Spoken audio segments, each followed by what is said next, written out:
Radio Publique Africaine.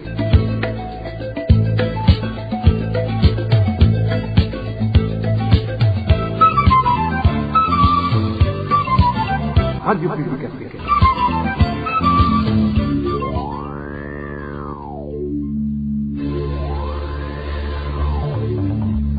C'est le moment de suivre le journal parlé en français.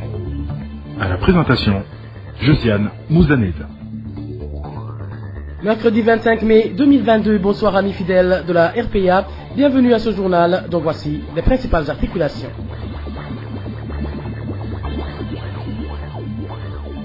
Le comité sortant du Fonds de mutualité du personnel de l'hôpital Roi-Raled devrait saisir la justice pour violation des lois et règlements et demander d'être rétabli dans ses droits. Dans ce journal, nous vous proposons la réaction d'un ancien syndicaliste.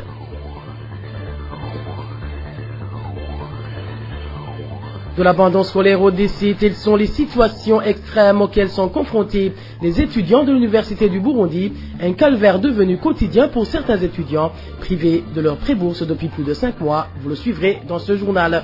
Dans ce journal, nous vous parlerons également de l'ampleur de la fièvre de la vallée du Rift, présente au Burundi depuis peu, une maladie qui risque de s'étendre sur tout le territoire du pays, vu que le ministère ayant en charge l'élevage dit manquer de moyens pour vacciner le bétail non encore contaminé. Voilà pour le sommaire. Dans quelques poussières de secondes, le développement de ces titres.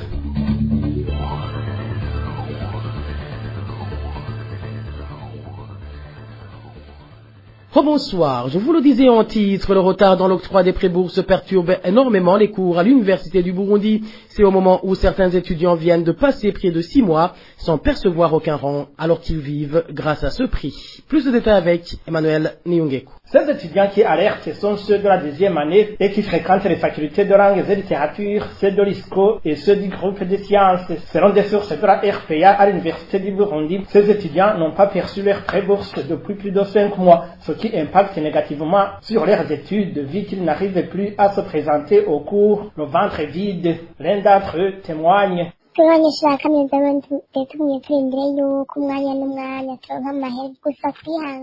Ça fait un certain temps qu'on attend cet argent, mais nous n'en pouvons plus de cette attente. Nous sommes vraiment à bout de force à telle enseigne qu'on n'arrive plus à nous présenter dans les auditoires. Imaginez-vous que sur 50 étudiants, seule une vingtaine suit normalement les cours. Tout ça parce qu'on a pris la force de suivre les cours sans avoir rien mis sous la dent. Et si quelqu'un ose aller s'enquérir de la situation, on lui dit de faire attention et d'y aller mollo.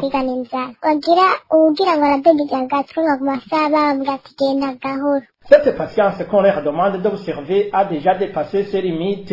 En effet, depuis l'adoption du système de prébourse, il y a de cela 5 ans, la restauration a été bannie dans ce campus. Pour le moment, les étudiants s'abonnent dans des restaurants. Malheureusement, ces derniers ne leur donnent plus de la nourriture à crédit car ils les jugent insolvables vu qu'ils ne sont plus à mesure de régulariser leurs factures à temps. Une situation qui a poussé bon nombre de ces étudiants à abandonner les études. Quant aux plus tenaces, ils commencent à en payer les frais, comme en témoigne cet étudiant. Il y a un étudiant qui a failli trépasser hier. Il avait déjà perdu connaissance et il a été réanimé par ses camarades qui lui ont donné un peu de nourriture. À propos de ce retard dans l'octroi de la prébourse, la direction du bureau des bourses d'études et de stages, BBS en sigle, a reconnu les faits, même si eux parlent de seulement 2 mois d'arriérés, à savoir les mois de mai et de juin. Néanmoins, dans un communiqué sorti ce 25 mai, ce bureau a invité les institutions ayant enregistré des cas particuliers à procéder à la vérification de tous les étudiants lésés afin de les faire savoir au BBS pour que ce dernier puisse y apporter une solution appropriée. Dans l'entretemps, les informations en provenance du corps professoral à l'Université du Burundi révèlent qu'au cours de cette année, au moins 5 étudiants sont morts des suites de diverses maladies, leur organisme ayant été affaibli par la faim. Emmanuel Niungeko, en page sécurité, certains habitants de la mairie de Bujumbura disent être préoccupés par l'attitude des Imbonerakure qui se comportent comme des agents de sécurité. Plus inquiétant encore, certains de ces Imbonerakure font des rondes nocturnes en tenue militaire, munis de radios de communication communément appelées Motorola. Le point avec Onésime de Shimagit. On observe depuis le week-end dernier sur les réseaux sociaux des photos des Imbonerakure en pantalon militaire muni de radio de communication communément appelé Motorola. Les responsables de ces Imbonerakure qui ont été identifiés travaillent à la mairie de Bujumbura et sont tous habitants de la zone de Kanyosha en commune Muha. Cet habitant du quartier Ruziba révèle les noms des responsables de ces Imbonerakure. Un des responsables de ces Imbonerakure s'appelle Ngayimore Élisée. Avant d'être choisi président des Imbonerakure de la mairie de Bujumbura, il fut chef du quartier Musama de la zone Kanyosha. Il est en même temps commissaire au marché de Ruvumera, situé en zone Buyenzi. Les deux autres sont le prénommé Seth, un employé de la mairie, et un autre prénommé Dani. Ils sont tous habitants de la zone Kanyosha.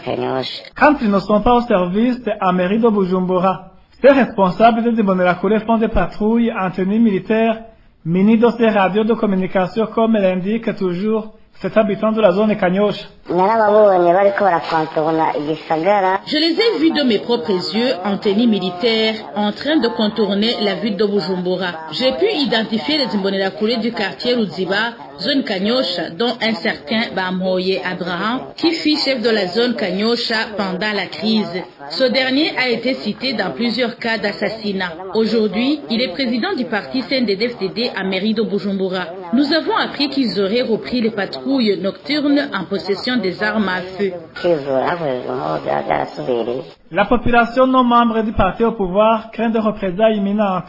Elle précise que ces Imbonerakure seraient en train d'être préparés pour commettre des massacres, à l'instar des Interahamwe qui ont commis le génocide au Rwanda voisin.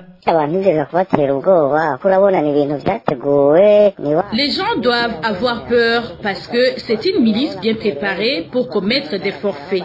On l'a déjà déclaré publiquement qu'ils vont désormais opérer comme des militaires. Ils sont bien préparés pour intimider et maltraiter la population.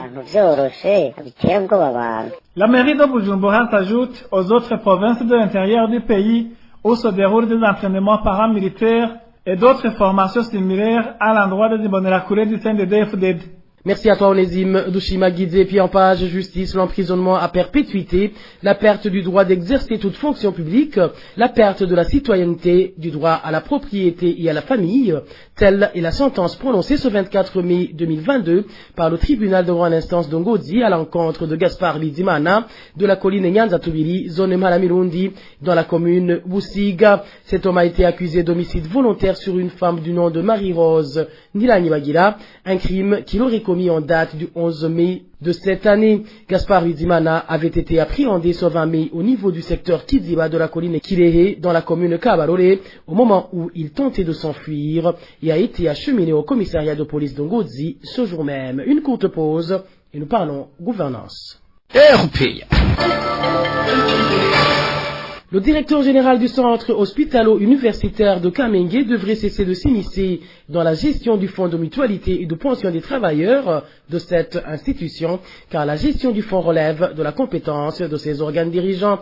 C'est en substance la réaction de la Linibizi, ancienne présidente du syndicat STEB, consécutivement aux organes du fonds mis en place la semaine dernière par le directeur général du centre hospitalo-universitaire de Kamenge. Et la Linibizi indique que le responsable de cet hôpital n'a pas le droit de regard sur ce fonds car il en est un simple membre. Suivez Eulaline Ibizi, ancienne présidente du syndicat des travailleurs de l'enseignement du Burundi, Stéban Sigle. Le comportement du directeur de l'hôpital Roi-Caleb vis-à-vis du fonds de mutualité et de pension du personnel du centre hospitalo-universitaire de Kamenge, c'est une attitude contraire au texte fondateur de la mutualité, mais aussi une attitude qui est contraire à la réglementation générale des fonds de pension du personnel. Et c'est une ingérence de l'autorité administrative dans la gestion d'une mutualité. Une mutualité qui a ses organes et qui a des textes et qui protège même cette mutualité et ce fonds du personnel. Notamment, il y a l'article 38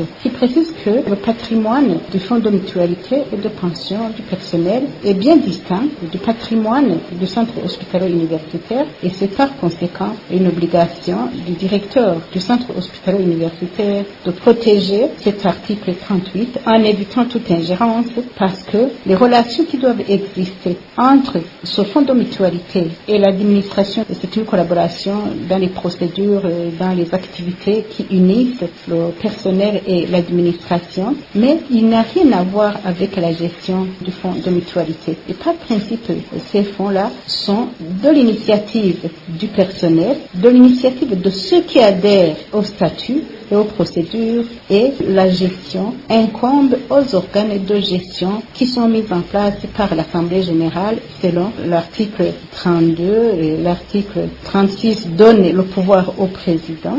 Et l'Assemblée générale, une fois qu'elle est convoquée par le directeur d'une institution, c'est-à-dire l'employeur, cette Assemblée générale n'est pas du tout statutaire. Ce sont les organes de la mutualité qui doivent s'exprimer sur les fonds, mais aussi, si le directeur est membre de cette mutualité, il a le droit de membre, mais il n'a pas le droit en tant qu'employeur.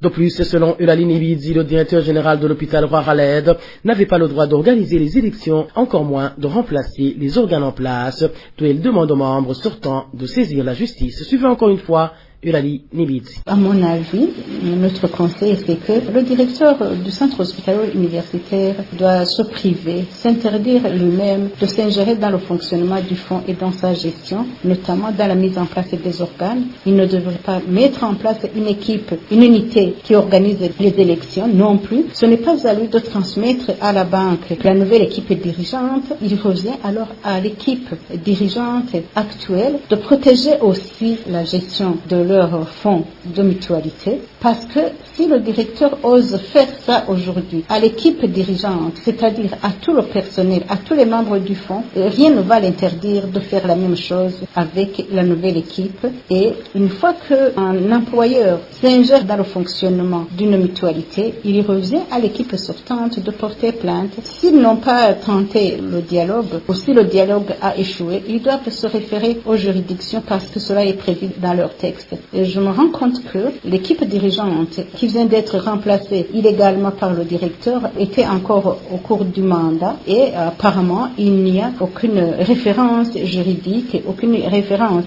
légale qui permet au directeur de remplacer les organes d'un fonds de mutualité. Même s'il y a des problèmes, il faut se référer à la loi. Ce sont les organes qui se réfèrent. C'est l'Assemblée générale qui doit prendre ses responsabilités et qui mandate les organes à approcher la justice conformément à la loi. Le directeur peut être membre de ce fonds, mais il ne peut en aucun cas se substituer aux organes. Toujours dans la même rubrique, le Burundi paie toujours ses dettes externes à temps. C'est ce qu'a confirmé lundi le ministre des Finances à l'Assemblée nationale. Avant l'adoption du projet de loi sur le compte rendu du budget de l'année dernière, un député estimait que le manque de devises serait la cause du retard de remboursement des dettes. Émile Nivasumba.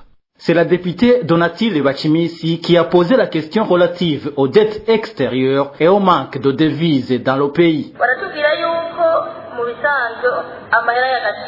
On nous dit que nous souffrons du manque de devises et que c'est pourquoi nous ne payons pas les dettes extérieures. Mais j'ai une question. Au Burundi, on a pris la mesure de fermer les bureaux de change et d'interdire aux banques de donner les devises. Qu'est-ce que nous avons gagné depuis la prise de cette mesure?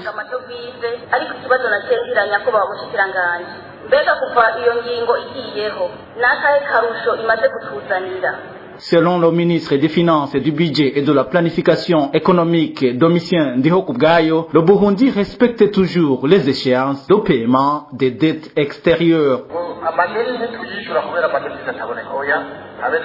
Nous ne payons pas les dettes à cause du manque de devises. Non, pas du tout.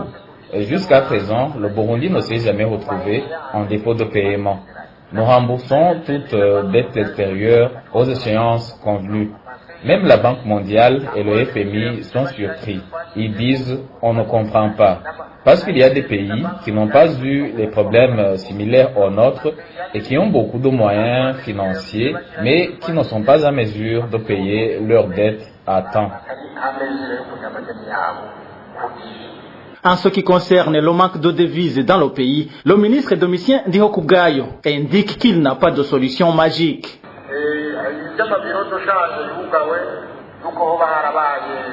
Est-ce qu'il y a eu un léger mieux parce qu'on a fermé les bureaux de change? Je pense qu'il faut poser la question à tous les Burundais. Je n'ai pas de réponse claire parce que c'est difficile à répondre. Lorsqu'on pose une question, c'est comme si l'on s'attend à des solutions miracles. Il n'y en a pas. On aura les devises lorsque les Burundais produiront beaucoup et exporteront le surplus à l'étranger. Tant que nous produirons des quantités de maïs et de patates douces à consommer uniquement localement, on n'aura pas de devises.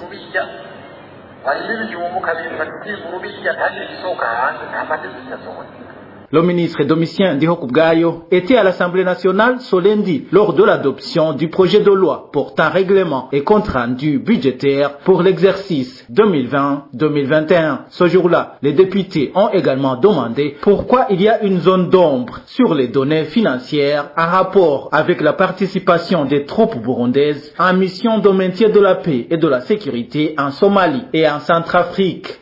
Merci à toi, Émile Nivasoumba. L'association Parole et Action pour le réveil des consciences et le changement des mentalités, par ses sigles, vient de lancer un programme de suivi budgétaire intitulé Notre argent, nos droits. Pour Faustin Dikoumana, président de la dite association, ce programme permettra de faire le contrôle de la gestion du budget de l'État à travers des documents qui devraient régulièrement être présentés par les organes de l'État concernés, ce qui, selon la Parsem, n'est pas actuellement le cas. Suivez plutôt Faustin Dikoumana, président de la Parsem. Ce programme sera centré sur le suivi de la production régulière de 8 documents, donc 8 étapes qui garantissent un processus budgétaire transparent, pilier, gage de la bonne gestion du budget national. Il y a un rapport préalable au budget. Il y a le projet de budget de l'exécutif qui est présenté en Conseil des ministres. Il y a le budget approuvé après discussion au Parlement. Il y a le budget citoyen, uniforme et simplifié du document budgétaire compréhensible par le citoyen lambda. En Kirundi, quelles sont les réalisations. Et puis les rapports en cours d'année, et les rapports en cours de trimestriel qui ne sortaient plus régulièrement. Il y a la révision budgétaire qui n'était plus à l'honneur aujourd'hui. On ne peut pas dire qu'on arrime les dépenses publiques au programme de développement si on ne fait jamais la révision budgétaire. Il y a le rapport de fin d'année, et le 8e, il y a le rapport d'audit externe qui pourra maintenant désormais intégrer les audits citoyens des projets de développement. Maintenant, je dirais que si on analyse aujourd'hui, par exemple, ce rapport introductif, rapport préalable, devait déjà sortir à partir du 1er mars pour permettre une discussion profonde des priorités. Au lieu que ce soit un apanage d'un groupe technique, des cadres ou du ministère des Finances, qui risque des fois de transformer l'affectation budgétaire en une sorte de marchandage. Et même le projet de budget de l'exécutif, qui a été étudié en Conseil des ministres, devait être disponible, publié depuis le mois d'avril, 3 mois avant le début de l'exécution budgétaire. Le Parlement devait organiser des séances de consultation citoyenne sur les attentes budgétaires à partir des programmes, où chaque ministre pourrait venir expliquer le rapport. S'il y a un programme sur 3 ans dans le ministère, il faut à chaque année qu'est-ce que vous avez réalisé dans son programme. Si on introduit cette écriture, bien sûr, ça exige qu'on brise certaines tares et certains comportements, certaines mentalités rétrogrades qui veulent ankyloser les gens, les maintenir dans des systèmes de raisonnement et de comportement archaïques et de mauvaise gestion pour s'adonner à un enrichissement illicite quand même honteux. Signalons que tous ces documents en rapport avec la gestion budgétaire sont pourtant absents depuis plus de 5 ans au Burundi. Gouvernance toujours. Les matériels de la Régie des eaux volées saisis chez 2 commerçants de la zone Oyenzi il y a presque 2 semaines ont une valeur qui avoisine une somme de 300 millions de francs burundais. Cela a été déclaré ce mardi par le directeur général de la Régie des eaux, le major Jean-Albert Manigomba, au cours d'un point de presse dans lequel ce directeur a promis de continuer la traque des voleurs de ces matériels. Suivez. Nous avons tenu à organiser ce point de presse pour vous entretenir sur le cas de vol du matériel et équipement eau et électricité de la Régie des eaux, renseigné et constaté en date du 12 au 14 mai 2022 dans les magasins et stocks d'un certain dénommé Kalenzo Gervais et son associé Ndereyahaga Edouard au quartier Uyenzi. Au terme de la fouille et perquisition des 10 magasins et stocks, force a été de constater qu'effectivement une grande quantité de matériel et équipements ou électricité de plusieurs sortes s'y trouvait, Une commission en charge de faire l'inventaire et de déterminer le coût du matériel volé a été vite mise en place pour déterminer la valeur réelle du matériel et équipement saisis. Après l'inventaire et avoir déterminé la valeur du matériel volé, il a été constaté que le matériel et équipement saisis avait une valeur d'un montant de 277 496 973 francs burundais, à peu près 300 millions. Soulignons que le dossier se trouve actuellement en justice en vue de mener une enquête approfondie sur les auteurs et complices liés à ce vol au fait de les punir conformément à la loi. Je saisis cette occasion pour féliciter l'équipe qui s'est rendue s'attarder sur les lieux du vol et réitérer mon engagement de continuer à lutter et à démanteler ce réseau de malfaiteurs. La Régie des eaux lance un appel à la population pour qu'elle donne sa contribution en veillant à ces infrastructures qui sont mises en place pour son intérêt. Vous saurez que ce lundi, d'autres matériels de la Régie des eaux ont été également saisis dans la même zone de Buyenzi. Au cours de ce point de presse animé aujourd'hui, le directeur général de la Régie des eaux a indiqué qu'il sera également communiqué prochainement la valeur de ces matériels nouvellement saisis. Et en page santé, le Burundi a déjà enregistré plus de 400 cas de fièvre de la vallée du Rift. Les localités les plus frappées sont pour le moment celles du nord du pays. Côté ministère de la Santé, il tranquillise les éleveurs, même si le constat est que, à part la sensibilisation, rien n'est en train d'être fait pour baliser. Le point avec Marie-Ange Irakoze. Selon l'article publié ce mercredi par le journal Iwachu, 464 cas de vaches atteintes de la maladie de la fièvre de la vallée du Rift sont déjà enregistrés dans tout le pays. Ces chiffres, lit-on dans le même journal, datent du 24 mai courant et émanant de la Direction générale de la santé animale, qui est un des départements du ministère de l'Agriculture et de l'Élevage. D'après ce département, ce sont surtout les provinces du nord du Burundi, comme Kirundo, Muyinga et Ngozi, qui sont les plus touchées par cette maladie qui peut être transmise par voie vectorielle, par contact direct ou à travers différents types de moustiques. Selon le directeur général du département santé animale, l'interdiction du commerce des animaux, de mouvements de bétail et d'abattage des bêtes ne devrait concerner que les zones affectées, peut-on toujours lire dans le même article. Pourtant, dans différentes provinces du pays, cette mesure est déjà en vigueur. Elle a été mise en place sans en avoir avisé les concernés, que ce soit les éleveurs et les commerçants de bétail, ce qui a occasionné des pertes énormes, surtout en cette période où l'économie est à mal. Ici, nous citerons les provinces de Gitega, Muyinga et Chibitoke, qui ne sont pourtant pas considérées comme des provinces à risque. Dans l'entretemps, les éleveurs de vaches sont déjà paniqués car ils craignent de voir tout leur bétail partir en fumée. Des inquiétudes un peu fondées du fait que, selon les dires du directeur général de la santé animale qui s'est entretenu avec nos confrères du journal Iwachu, même les vaccins qu'ils ont fait miroiter à la population risquent de ne pas être disponibles vu que le ministère de l'élevage dit attendre toujours des financements irrelatifs alors que la maladie s'est déjà déclarée.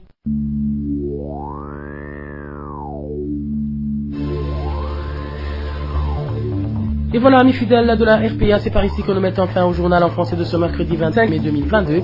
Merci à vous qui nous avez prêté une oreille attentive. Merci également aux équipes rédactionnelles et techniques pour leur parfaite collaboration. À la présentation de ce journal, vous étiez avec Josiane Mouzaneza. Excellente soirée à toutes et à tous. Au revoir.